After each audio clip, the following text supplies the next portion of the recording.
നാട് തലപ്പുഴയിൽ വീണ്ടും കടുവയിറങ്ങി. പാൽ സൊസൈറ്റിക്ക് സമീപത്തെ കൃഷിയിടത്തിലാണ് കടുവയുടെ കാൽപ്പാട് കണ്ടത്. പ്രദേശത്ത് വനംവകുപ്പ് നടത്തിയ പരിശോധനയിലാണ് കാൽപ്പാടുകൾ കടുവയുടേതാണെന്ന് സ്ഥിരീകരിച്ചത്. ജാഗ്രതാ നിർദ്ദേശം നൽകിയിട്ടുണ്ട്. ദീപക് മോഹൻ നമുക്കൊപ്പം. Good morning Deepak Mohan. രാവിലെ തന്നെ എത്തിയല്ലോ കടുവ. Very good morning Sujaya Parvathi. വീണ്ടും കടുവയുടെ സാന്നിധ്യം വയനാട്ടിൽ സ്ഥിരീകരിച്ചിരിക്കുകയാണ്. വയനാട് തലപ്പുഴ മിൽക്ക് സൊസൈറ്റിക്ക് പിൻഭാഗത്തുള്ള സ്വകാര്യ കൃഷിയിടത്തിലാണ് ഇന്നലെ പകൽ ഈ മേഖലയിൽ കടുവയുടെ കാൽപ്പാടുകൾ കണ്ടെത്തിയത്. വനംവകുപ്പ് അധികൃതർ സ്ഥലത്തെത്തി വിശദമായ പരിശോധന നടത്തി കടുവയാണെന്നുള്ള സ്ഥിരീകരണം വന്നിട്ടുണ്ട്.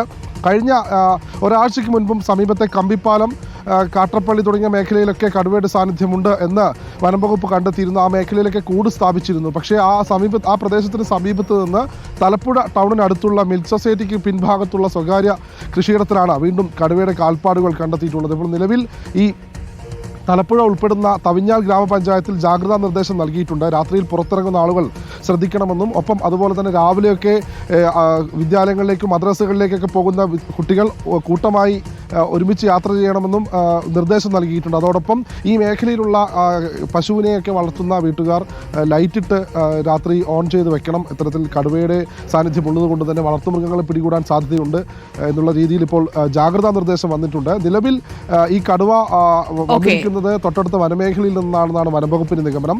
നേരത്തെ മേഖലയിൽ 4 കൂടുകൾ സ്ഥാപിച്ചിരുന്നു. 16ഓളം ക്യാമറകൾ സ്ഥാപിച്ചെങ്കിലും കടുവയെ കണ്ടെത്താൻ കഴിഞ്ഞില്ല.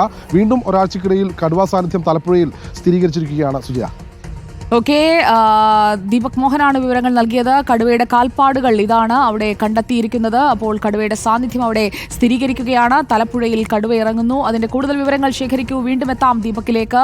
ആളുകൾ ജാഗ്രതയോടുകൂടി ഇരിക്കുക. വന്യമൃഗശല്യം ഇങ്ങനെ കൂടിക്കൊണ്ടേയിരിക്കുകയാണ്. രാവിലെ ചായ കുടിക്കാൻ വന്നതായിരിക്കും കടുവയെന്നൊക്കെ റോയ് ബാബു പറയുന്നു. റോയ് ബാബു, നിങ്ങൾക്കൊക്കെ ഇങ്ങനെ തമാശയൊക്കെ പറയാം. അവിടെ ജീവിക്കുന്ന മനുഷ്യർക്കറിയാം എപ്പോഴാണ് കടുവ വന്ന് കടിച്ചു വലിച്ചു കൊണ്ടുപോകുന്നതെന്ന്.